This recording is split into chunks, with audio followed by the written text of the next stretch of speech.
comme témoins avec lui de la bonne nouvelle du salut. André et Simon, qu'il appellera Pierre, Jacques et Jean, qui laissent leur filet et leur père et le suivent.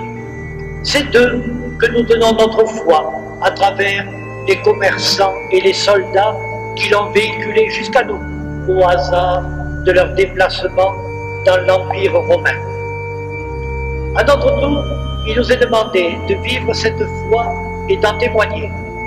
Comme dit le poète, comme dit Charles Péguy, Dieu a bien voulu avoir besoin de nous. Nous, créatures éphémères qui ne durons qu'un jour, simples voyageurs, pauvres voyageurs, fragiles voyageurs, voyageurs précaires, cheminots éternels qui entrons dans la vie et aussitôt en sortons, nous, débiles, nous, fragiles, nous, précaires, nous, indignes, nous, infirmes, fragiles, c'est de nous cependant qu'il dépend que la parole éternelle retentisse ou ne retentisse pas. Ainsi parle Péguy, car il est bien entendu que c'est le peuple croyant tout entier qui est responsable de l'évangélisation et pas seulement les prêtres.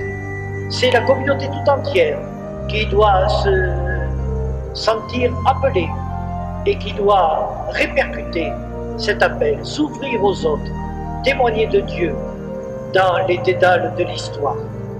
Le Concile, quelques-uns d'entre vous se rappellent peut-être ces grands textes.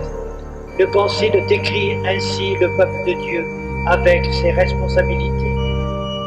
Le peuple croyant, royal et sacerdotal, comme dit l'Écriture, répand son vivant témoignage par une vie de foi et de charité, reconnaissant que Dieu est à l'œuvre dans le monde et aussi chez d'autres qui, sans être chrétiens, vivent avec droiture.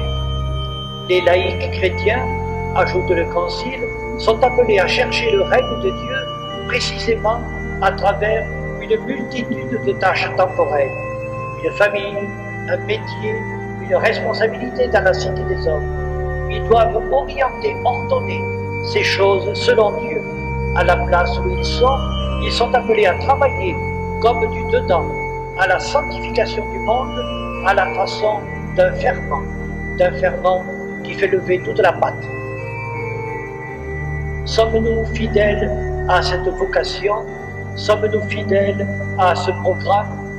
Vous avez entendu au début de la liturgie, j'ai dit que nous étions invités aujourd'hui, comme chaque année, en ces jours de fin janvier, exactement du 18 janvier, fête de Saint-Pierre à Rome, jusqu'au 25 janvier, fête de la conversion de Saint-Paul, nous sommes invités à réfléchir au scandale de nos divisions entre chrétiens.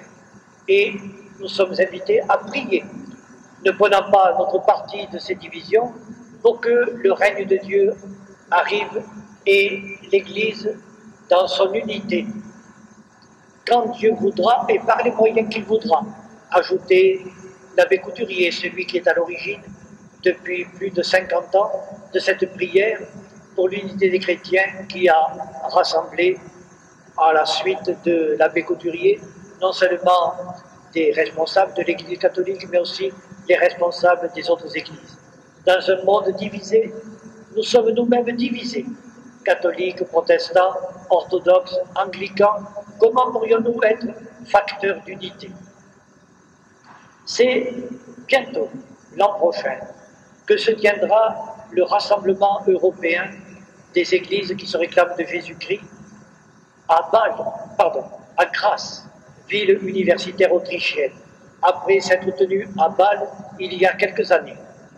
Ce rassemblement est organisé par le Conseil des conférences épiscopales européennes catholiques et la Conférence des églises européennes de diverses divisions, de diverses confessions protestantes. Quelques 750 représentants de toutes les confessions prendront part à ce rassemblement qui aura pour thème la réconciliation, don de Dieu et source de vie nouvelle pour son Église en ce monde. Les textes de réflexion et de travail sont parus déjà et peuvent alimenter votre propre réflexion, vos propres efforts, votre propre recherche. Car, parallèlement à nos efforts de rapprochement, catholiques, protestants, c'est aussi en faisant quelque chose ensemble, pour le monde, c'est en servant ensemble le monde et l'homme, que peut-être nous renforcerons les liens d'unité entre nous, par-delà les poids de l'histoire, les préjugés et les incompréhensions. Le Christ est-il divisé?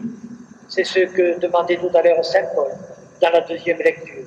Et vous l'avez vu, il secouait sans ménagement les premiers chrétiens, déjà victimes des chapelles, des petits groupes rivaux, des coteries. Le Christ est-il divisé? Puissions-nous aujourd'hui donner à notre monde le témoignage qu'il attend de nous. Puissions-nous ne pas décevoir le Christ qui, associant les hommes à son travail, appelle génération après génération, comme il y a 2000 ans sur les rives du lac, quelques-uns, et tous à rompre avec une vie facile et sans horizon, et nous demande de nous convertir ensemble dans les profondeurs de notre vie.